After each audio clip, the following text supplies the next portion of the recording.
Hey there, boyos. Do you enjoy violence? Pain?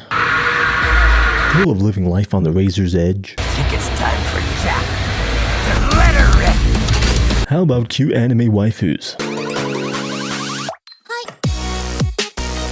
If your answer to those questions was yes, or absolutely, then I have the game for you. Sexy Mystical Survivors, a game that's totally not a ripoff of one of the biggest indie games of 2022, Vampire Survivors. You might be wondering right now, Thraxy, these games look nearly identical to one another. Well, guess what? I got two big reasons why you're wrong, kiddo. So take a seat, relax, and let me take you on a journey where this cute innocent girl murders thousands of migrants who are just looking for a better living opportunity, all for the safety of her own realm. So, let's just get the story out of the way because there really isn't much to it, and let's be honest, we all know why we're here right now, and it's not for the plot. An unnamed realm is being invaded by a horde of monsters, and it's up to you, the most generic anime guy you can think of, to help these young ladies survive and save the kingdom. Why does a group of powerful female warriors and mages need your help? Well, because you're a master strategist and you've got a giant.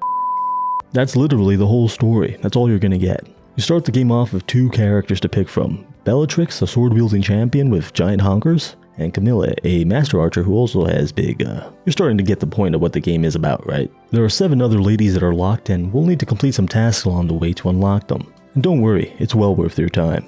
Gameplay. I'm going to assume you haven't played a survivor type game like this before, so let me explain the basics to you. You start the game off with a singular weapon, that weapon changing depending on who you start off as. As you progress through the stage, you'll level up and gain new weapons and items to aid you in combat. The name of the game is Survival, and you're going to need as many tools as possible if you want to make it to the final boss. The game starts by throwing slow and unchallenging monsters at you for quick and easy kills. Slaying monsters will earn you experience and the opportunity to get even stronger.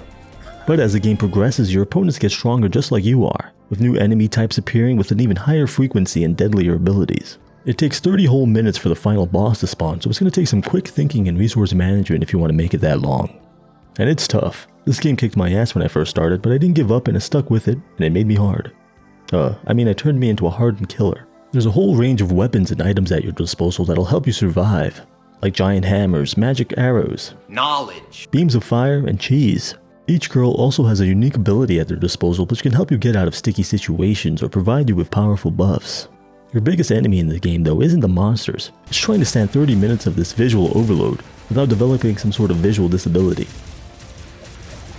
Since recording and editing this video, all I can see are cute anime girls and magic spells flying in the air anywhere I go. If you manage to survive 30 minutes, it's final boss time.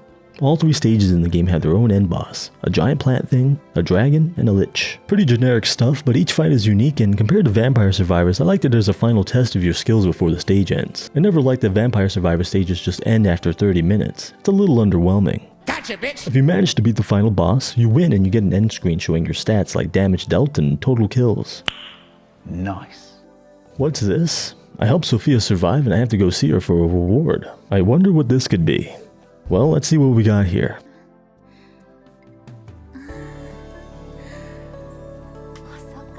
Hey, I can't see a thing. 1 second, I'll be right back. Jesus Christ. So yeah, it takes a successful 30-minute run for 1 session with a lady. That's a lot of work for some 2D ass. There's 10 scenes with 5 girls, so that means you need to put in about 5 hours into the game to unlock all the scenes. Who the hell has time for all that? Me, that's who. I just unlocked them all and my weenie hurts, but it was so worth it. I can't even show an inch of this on YouTube, but let's just say it's pretty interesting stuff. But I'll give you a quick excerpt here to explain what you're missing right now. The light glimmers from her soft skin. I'm going to take very good care of you, she says. She presses her breasts together to squeeze them around your length, creating a valley of pleasure, continuous warmth. Riveting stuff, folks, and you aren't getting this level of content in Vampire Survivors, that's for certain. If that wasn't enough for your Kumar-dominated brain, getting damaged will also tear the clothes off your survivor. I know what you're thinking right now, and don't worry. There's a one-handed option when you need your other hand for more pressing matters. Steamy content aside, the game is an absolute blast. Leveling up your weapons and unlocking powerful evolutions is super satisfying, and it's fun to unlock new survivors and see what they have to offer. Here's my personal favorite, Ayane. She has a really powerful ability that makes the game very easy, even on the hardest difficulty. I can't fully show her off because she's got a little too much personality hanging off her chest.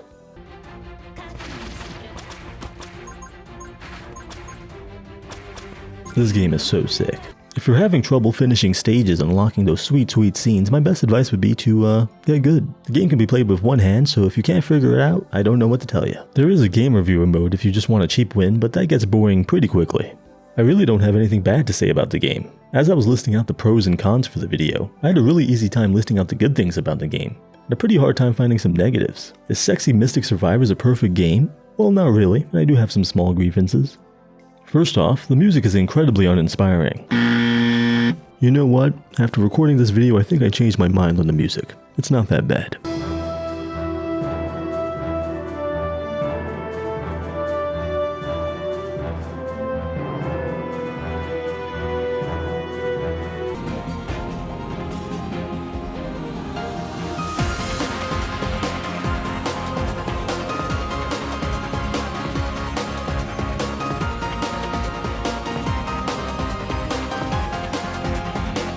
Also, unlocking chests in this game is a bit underwhelming compared to Vampire Survivors. Let's compare the two and decide.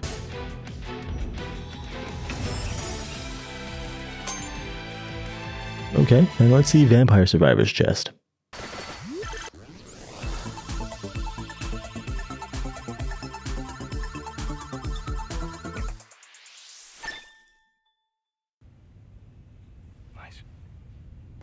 The graphics aren't too special, but hey, the game is only $10 on Steam, so it doesn't feel too fair to complain about that.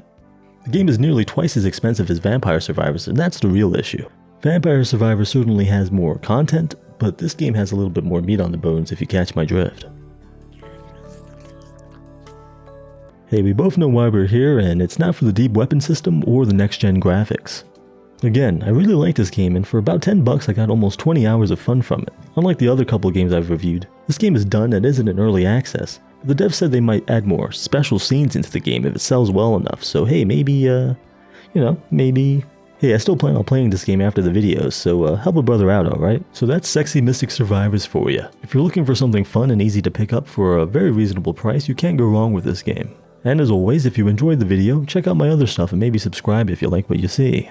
If not, well then beat it, Buster. I got other games to play, alright?